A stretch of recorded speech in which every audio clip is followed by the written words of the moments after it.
Hi, it's Dominic from the msguide.com. Today we're joined by Barbara Stensland.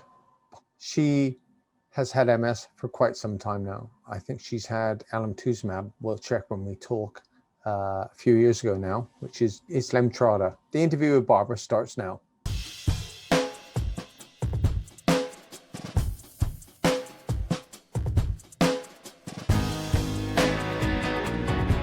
Hi, everybody. Like I said, we're joined by Barbara Stensland from Stumbling in Flats. And rather than me give a long intro, I'm just going to turn it over to you, Barbara. So maybe you could tell us a bit about yourself?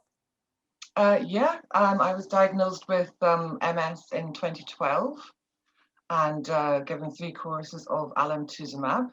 It's got 3 different names: Campath, Lemtrada, and alemtuzumab. Still working, still studying. I live in Cardiff and I've got a son at uni in Bristol. My MS literally happened overnight, but literally I went to bed one night and woke up with MS. So it was very, very sudden. Yeah, there was no warning, no time to prepare or anything. Yeah, still get that. What do you do, Barbara, day to day? I work as a builder on construction sites. That's obvious, because everybody thinks that a woman works as a builder. Absolutely, with MS. Yeah, with MS. And, doing anything else interesting in your life? No. Are you sure? I'm doing a PhD. Oh, just a PhD. That's nothing. In creative writing, which is really good. I'm enjoying it massively. The creative writing only came about because of MS, funny enough. Right, okay. When I started blogging, I just took it from there, did a master's, and then gone on to the PhD. So you've blogged for quite a while now, haven't you? Yeah, I started it back in 2012, actually, when I was diagnosed, when I was being bullied at work. So bullied at work? Oh, that's nice. Yeah. So it was an incredibly stressful time. Yeah. Really. Yeah. Yeah. So it was a really good way to get my feelings out about MS, because so much was happening at that time. Yeah. As a whole new world, I didn't know much about MS before. I lost my job. My partner walked out on me. My family weren't entirely supportive at times. So yeah, it was a case of rebuilding my entire life from ground zero, really. The good thing about that, I think, for me, in retrospect, with hindsight, is I got to choose what I wanted in my life. So I've created a more positive life, I think, now than I had before. Yeah. Weirdly. I'd agree. Looking in on your life as an outside observer who reads your blog and speaks to you, and what were you doing as a job? I was working for a care company. That's an obvious segue into building, isn't it? Yeah. I planned to become a social worker when Chris reached high school, you see. Right. So I was finishing a health and social care degree to doing a master's in social work.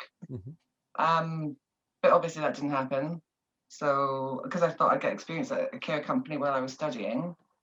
I love the idea that you get bullied at a care company. The word care and bullying aren't, to me, natural bedfellows. And you don't strike me as somebody that's easily bullied. No, but I was extremely vulnerable at the time. Yeah. It was a terrifying situation, and it was an all-women office, and a very small number of us. Sorry, it's a letterbox. And it was just vicious stuff like being sent to Coventry, and the laughing stopped when you went into the door. Do you know what I mean?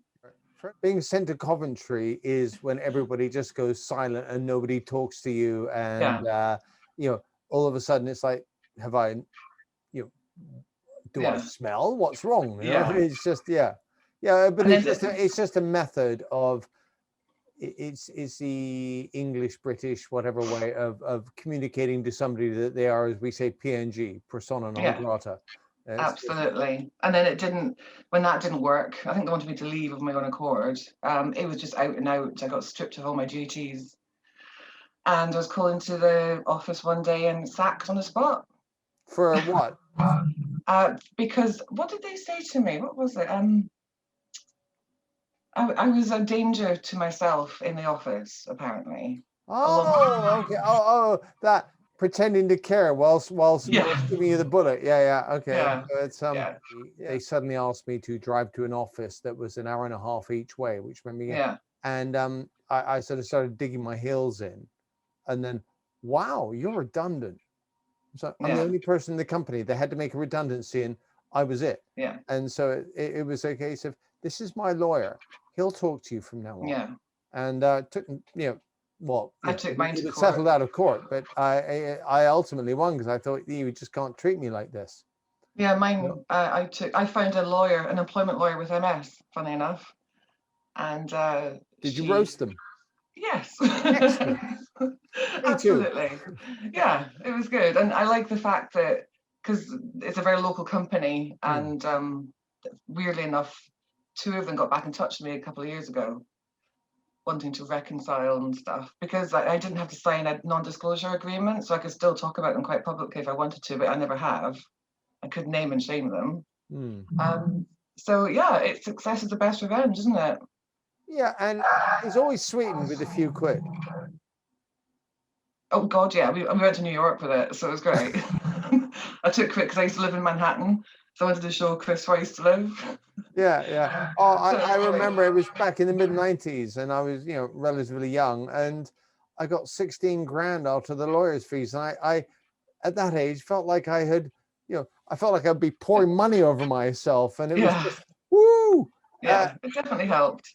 It helps the closure. A, you win. B, you feel like you've got something from them, because it's just an appalling way to be to you. And also at that stage, I don't know about you, I was just, the whole thing was sort of upsetting and confusing, and I didn't want it to be something, but I wasn't going to be bullied because of it. And I was trying, it's just this terrible, like you said, what was your word? Vulnerable?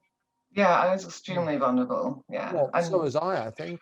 Yeah, I mean, and how people can pick on someone in that situation. I think in a way, though, that was a big reason for me starting the campaigning work, because I was shocked that actually still happened in 2012. Yeah, I was stunned that level of discrimination still existed, So I remember being covered by the Disability Discrimination Act, which was the precursor to the Equality Act of 2010. Yeah. I just remember, because I'd obviously started to keep things, and my lawyer just sort of took one look at it and broke into a big grin and went, "This won't be difficult." No, neither was mine. They broke so many rules. Yeah. He shot himself in the foot so bad that I think they realized. I think he spoke to their lawyer and said, "You might want to explain a couple of things to them," because they were just in denial, that they had done anything remotely wrong. Yeah.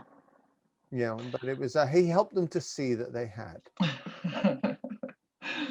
Yeah, I'm glad that time in my life was over.